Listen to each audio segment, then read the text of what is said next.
Good morning all. Welcome to lecture 6 of unit 1.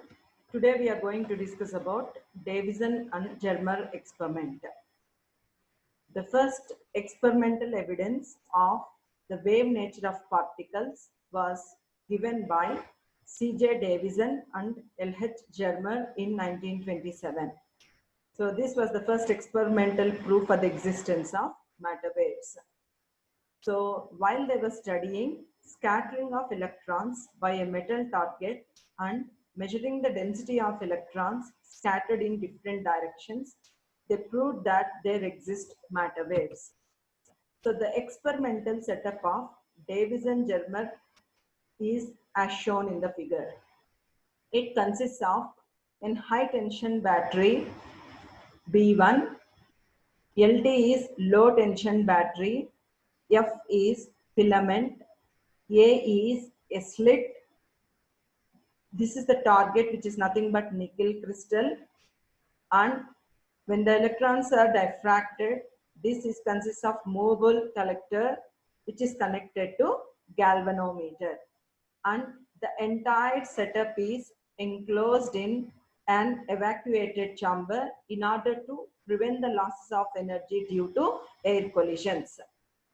And make a note a point that we are using a nickel crystal as a target element, because by that time, by using Bragg's law, the interplanar spacing of nickel crystal was already detected.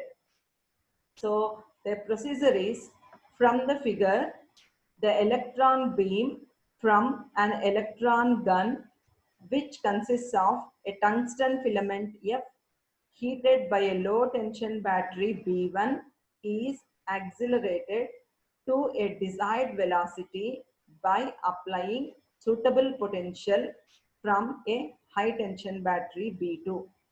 So here, when F is filamented, if a filament is heated with a low tension battery, the electron beam is produced.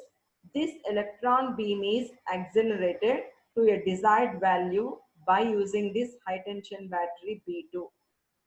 The next point is, since the electrons are ejected in all directions from this filament F when heated, we need to have a collimated beam, means a straight path of the electron beam.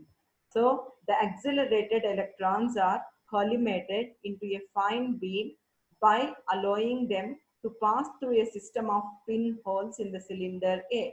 So when you pass through this collimator, we get a fine collimated beam, sharp beam of electrons. Now, this fast moving electrons is made to strike the nickel crystal, which is capable of rotating about an axis perpendicular to the plane of diagram.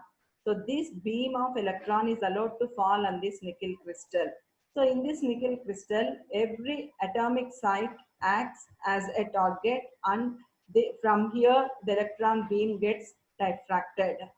So the electrons are scattered in all directions by atomic planes of a crystal, and intensity of scattered electron beam in all directions can be measured by the electron collector, which can be rotated about the same axis as the target. Since these two are connected, whenever we rotate the crystal, the collector will also be rotated. So since these two are fixed to the same axis, therefore the diffracted electron beam in all directions can be collected by this movable collector. Now, the collector is connected to a sensitive galvanometer whose deflection is proportional to the intensity of the electron beam entering the collector. So here, when the fast moving electrons, which are charged particles, are in motion, we get current. So this collector is connected to the galvanometer and we can get the reading of the galvanometer. Now the experiment is repeated for different voltages, accelerating voltages with this high tension battery. Say for example, 1 volts, 2 volts, 3 volts, like that. And the electron beam is scattered for different angles of the crystal, and for different angles the scattered beam is collected. So I repeat again, the experiment is repeated for different potential voltages, for different angles, and we are interested with, since we are using the Bragg's law, we are interested where we get the maximum intensity. So for that angle, we are interested with where we get the maximum reading in the galvanometer. So now they have repeated the experiment for different voltages as said earlier.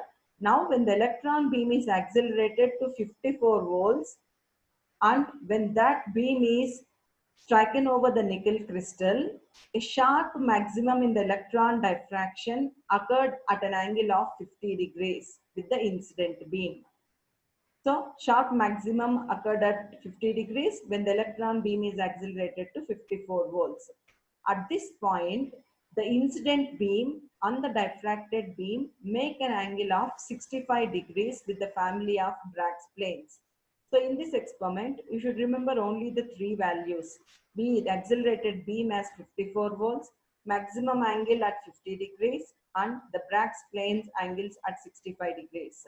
So when you see this graph for 40 volts, the bump is like this. 44 volts is still more steeper bump, 48. But when it is at 54 volts, we get a maximum bump over here.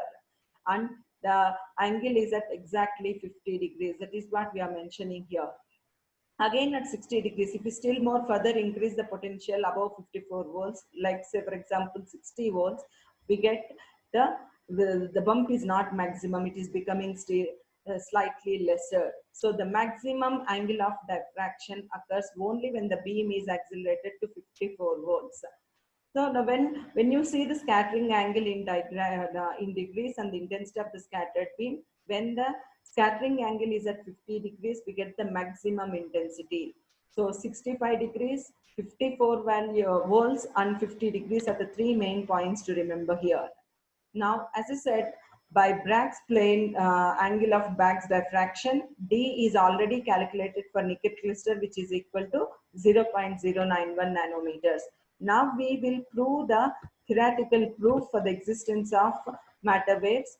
So by X-ray diffraction, the spacing of planes in the nickel crystal was already calculated, which is equal to 0.091 nanometers. Now here we use the Bragg's law, which is 2d sine theta is equal to n lambda, where theta is taken as 65 degrees. So 2 into d of nickel crystal into sine 65 degrees is equal to the first order spectrum. So n is equal to 1.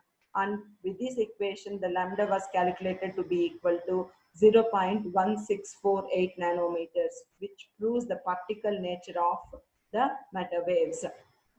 Similarly, when we want to prove the wave nature of the matter waves, when the beam is accelerated to 54 volts and the electron is in motion, so we call it as de Broglie wavelength, having a wavelength of lambda is equal to 12.27 by root V, which we have already calculated in the earlier classes.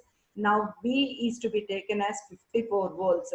Now if we substitute that 54 volts, 12.27 by root 54 is equal to 0.168 nanometers. So when it is behaving like a wave, we calculated the wavelength 0.166 nanometers.